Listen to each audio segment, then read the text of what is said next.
Good morning, everyone, and thank you for joining us for a few minutes for this week's Trinity video. I'm Pastor Lee. I serve as one of the pastors here at Trinity, and I'm very happy to be here today with Maria Lair, one of our wonderful members. Maria, thank you for being with us. Thank you for having me. Absolutely. And we're here today to talk about one of, I don't want to say the coolest because we have a lot of cool things, but one of the really practically helpful, tangible ways that Trinity shows care for our neighbors, friends, all these things, and it's the meal team. It's the meal team. So, Maria, you've been involved with the meal team for months, right? Yeah, I think since the first round of meals were made. Okay. How did you even kind of know there was a meal team, or? One thing I appreciate about Trinity is I feel like they're really good at putting out information everywhere. So I'm pretty sure I probably first heard about it in a normal announcement, the newsletters. And then I think just in the circles that I've run in, and I'm around in the kitchen enough between Waffle Church and Wednesday night at E3 that I see the women who make the meals and know that they're working hard to stock those. And I was a little intimidated at first to go in there and do it. But once I did it once, I was like, I got this. So I think, just hearing it from announcements and being aware of what's in the newsletter was my first tip off. And then just being around and hearing people talk about it. Nice. And could you share a story about how meal ministry kind of got integrated into your faith life, into how you practice your faith in your normal everyday life? Sure. First of all, everyone needs to eat. So I think providing a meal is the most tangible, practical, and for some, the most helpful thing you can do. I love to cook. I love to cook for other people and give meal to people. But I'm not really in a season of life where that is something I can do very easily right now. I feel like I can barely get a meal on the table for my family of 5. So this ministry has been helpful because someone else is doing all of the work so well. I just have to come get the food and take it to my friend or take it to my neighbor.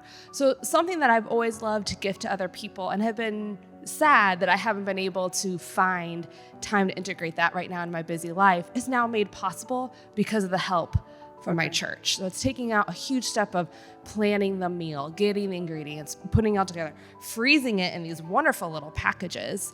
I just get to come and deliver it. So I do miss the cooking, and I hope I can get back to that and maybe help on the meal ministry team sometime. This has been a great help to me in being able to minister to the people in my life. Excellent. Yeah. That's really helpful. And I'm glad you brought up different seasons of life. There are times when all of us have more time or less time to do all the things that we want to do.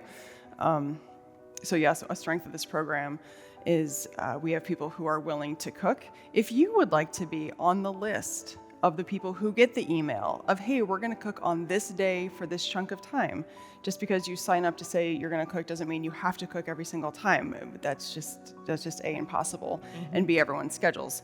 But we cook at different times, whether it's mornings, afternoons, or maybe even evenings. So if you just want to be a part to know when the cooking is happening, please contact me. I can get you on that list, and then you will get notifications in case it does work for you, or it doesn't work for you, but it works for your friend.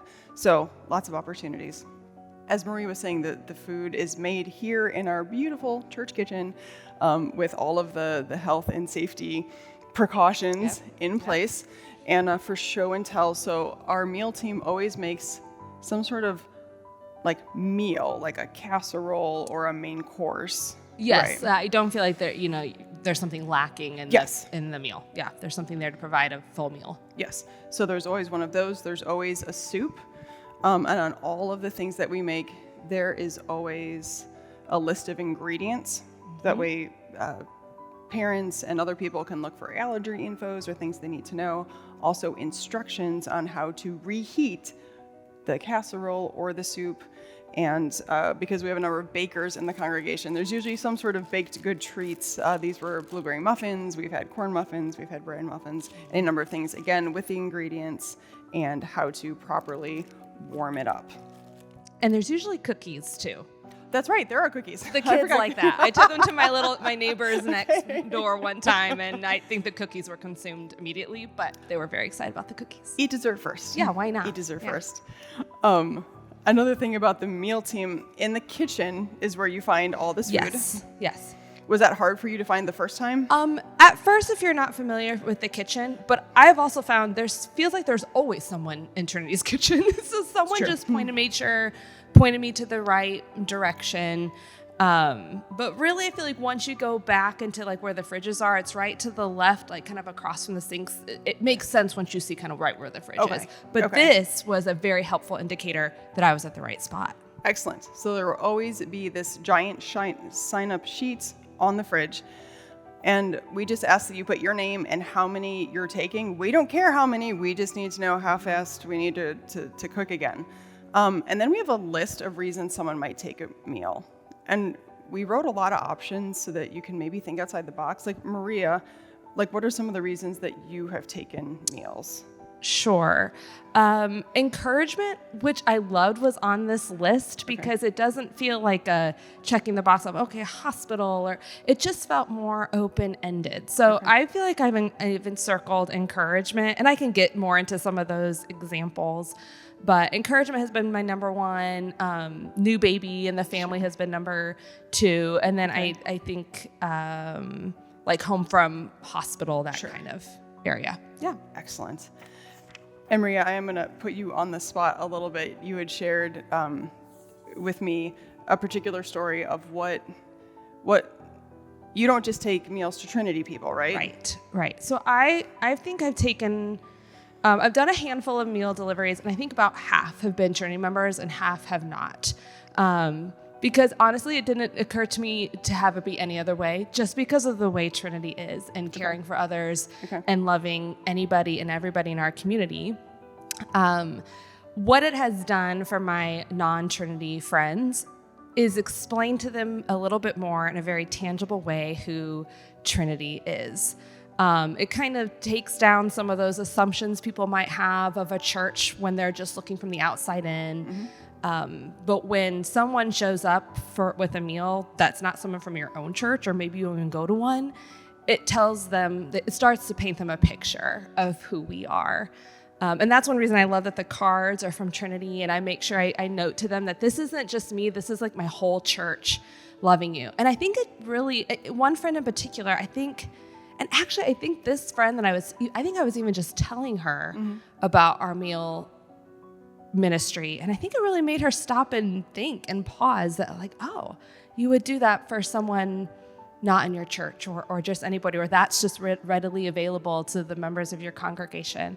It just, I think, was a moment of pondering for them, which I was happy to provide. But I actually really love doing it for non-members. I think it just shows them the love of Christ in a different way and from a different place, a different church than maybe their own, or maybe they don't have one at all. Absolutely. So I love that story. It shows that meal ministry is not just a chicken casserole. It is giving people a glimpse into how we understand the kingdom of God.